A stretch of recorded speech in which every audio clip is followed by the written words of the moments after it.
And so the next thing I wanted to say is find your passion. Find that thing that you get excited about. That thing that you just can't wait to do. The thing that you will do for free because you have so much fun with it. And that you have a talent for. And what does it mean to have a talent for something? How would you define that? Does anybody have any thoughts on that?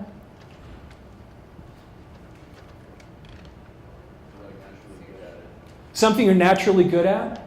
How else, anybody else, how would you define what a talent is?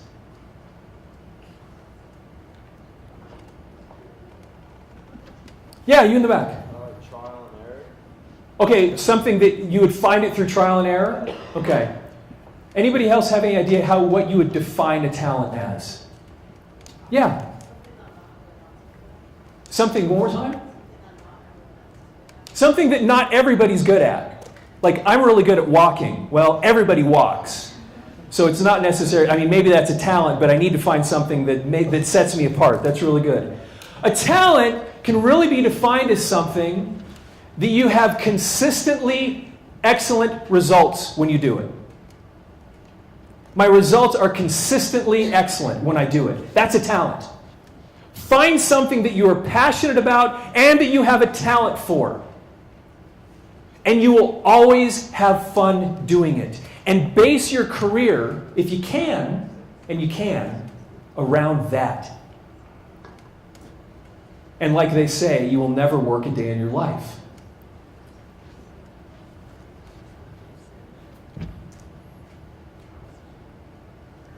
Find your passion. And then figure out a way to work with it. And I'm going to tell you a little bit about how this played out in my life, because I've had a very interesting life with this stuff. I used to play in a rock band. That's what I did for a living for several years in the 90s.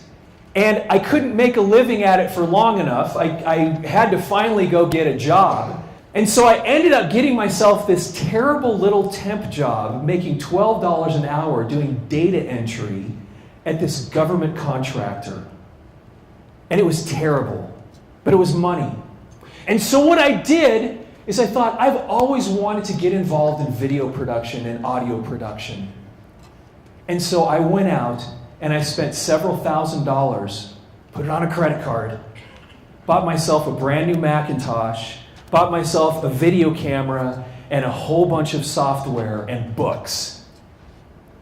And for the next 2 years, I sat at my house after work and I would read books and do tutorials. And then in the evenings, I would also go back to the office that I worked at, the company that I worked at. I would badge in and I would spend the evening filming videos of myself doing commercials for the company. They'd never asked me to do it. I just decided to do it.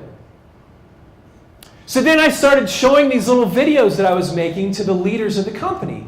And they really stunk. They were terrible. The first ones I made were awful. But I showed them that I was interested in doing this. It had nothing to do with my job at all.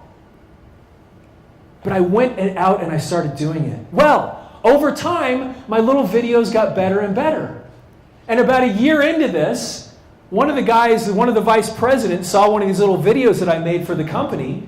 And he says, hey, can I get a copy of that? I have somebody I want to show this to. So he takes my little video and goes to one of their clients and shows it to them. I don't know what happened in the conversation, but he comes back to me the next day and he says, hey, we've got a client that's interested in doing this.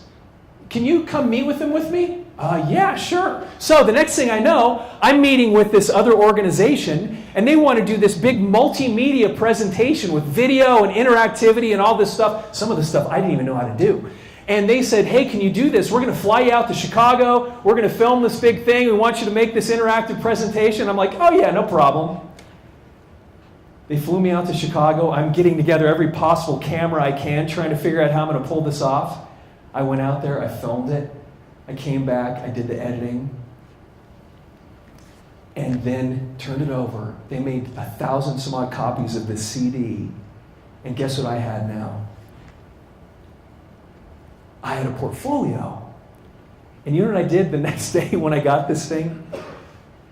I went out and I started looking for a job. Now, I was making $12 an hour. And some company saw me on one of these job sites and saw that I did video and multimedia types of things. And so they asked me to come over for an interview. And I walked in there and I played them my video. And they said, that's exactly what we need somebody to do here. We need somebody to run this little marketing department for our company. This is awesome. This is what we want. How much would we have to pay you to work here? I'm making $12 an hour, which is roughly $24,000 a year. And I looked at him very nervously, I'm sure, and I said, I'd need to make about $50,000. And he looked over at his partner, he looked back at me and he says, I think we can do that. And I entered into one of the funnest times of my entire life, and I created a career for myself, doing audio and video production, which is something I realized I loved doing, and I created a future doing that. The video studio upstairs, we built that. That's part of the group that I do here.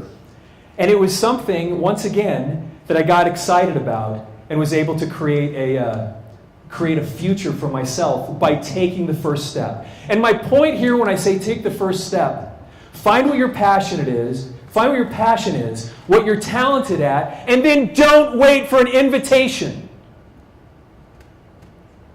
Just do it. If you're working for a company and you see something that you would like to do, that you think they could benefit from, do it. Make it happen. Build your future. Create the career that you want. Don't wait for somebody to hand it to you. Don't wait for somebody to build it for you. You build it.